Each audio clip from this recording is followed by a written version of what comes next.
નમસ્કાર મિત્રો, જય ગરવી ગુજરાત, જય દ્વારકાધીશ। આપણે પાછલા 2 વિડીયોથી તમે જોતા જ હશો કે આપણા પ્રોફાઇલમાં ઇન્સ્ટાગ્રામમાં અને યુટ્યુબમાં તમને શોર્ટ વિડીયો જોવા મળી રહ્યા છે, બરાબર। તો હું પાછલા 2 દિવસથી ડિસાઇડ કરતો હતો કે શું કરવું શું નહીં। મતલબ કે પહેલાં તો વિડીયો હતા જ આપણા, બરાબર, મોટિવેશનના રિગાર્ડિંગ કંઈ પણ છે, સ્પીચ વગેરે એ મેં બોલતો હતો, બરાબર। પણ મને હવે એવું લાગે છે કે આપણા જોડે કંઈ હોય અને ત્યારે બોલીએ ત્યારે ઇફેક્ટ વધારે પડે છે। મતલબ કે તમારા જોડે કંઈ અચીવમેન્ટ છે અને તમે જ્યારે કોઈ વાત કહો છો એ વસ્તુ અલગ છે, બરાબર। તમારી જોડે અચીવમેન્ટ નથી ને તમે કોઈ વાત કરો છો તો લોકો તમને હલકામાં લેશે, મતલબ કે ગણે નહીં, બરાબર। તો એ રીતના આજે અચીવમેન્ટની વાત કરીએ। આપણે જોડે કોઈ જાતનું કંઈ અચીવમેન્ટ નથી, બરાબર।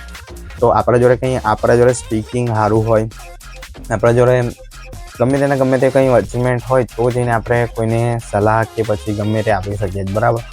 તો આપણે મોટિવેશન વગેરે જે પણ બોલવાનું વગેરે આવે છે, ગમે તે મોટિવેશનના રિગાર્ડિંગ હોય છે, કોઈ લાઈન હોય છે, ગમે તે અત્યારે બંધ રહેશે બધું, બરાબર। અત્યારે ખાલી આપણો અચીવમેન્ટના રિગાર્ડિંગ ફોકસ ટોટલી હશે, બરાબર। તો આજે હું ગુજરાતીમાં જે વિડીયો બનાવી રહ્યો છું, બરાબર। તો મારે હિન્દી થોડું ઘણું તો આવે છે, પ્લસ મારે ઇંગ્લિશ શીખવું છે। તો સ્પોકન ઇંગ્લિશ જ્યાં સુધી મને પરફેક્ટ નહીં આવડી જાય, બરાબર, અને બીજું કે મારે થોડું ઘણું ફિટ બોડી કરવી, બરાબર।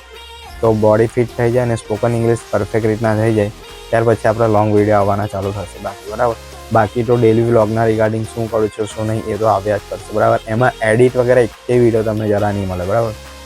થોડું ઘણું હશે કટ કરેલું વગેરે, બરાબર, કટ કરેલું ટ્રીમ કરેલું એટલું વસ્તુ મળી જશે। બાકી તો બધા વિડીયો રોમાં જ આવશે, કોઈ વિડીયો એડિટેડ નહીં આવે, બરાબર। અને માઇક વગેરે ઇસ્તેમાલ કરેલો હશે અને નોર્મલ જે કેમેરો જે ચાલે છે એ જ વસ્તુ હશે, બરાબર।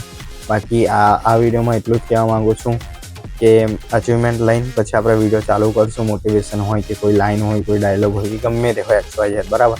અને અત્યારે આપણો પૂરો ફોકસ ક્યાં હશે? અચીવમેન્ટ ઉપર હશે। અચીવમેન્ટમાં સ્પોકન ઇંગ્લિશ શીખવું છે, કોઈ પણ એક સ્કિલ શીખવી છે, બરાબર, અને થોડું ફિટ થવું છે। મતલબ કે જે પણ આપણા જોડે લુકિંગ લઈ લો કે પછી બોડી લઈ લો એ બધું પરફેક્ટ કરવું છે, એના રિગાર્ડિંગ પછી આપણે સ્ટાર્ટ કરશું।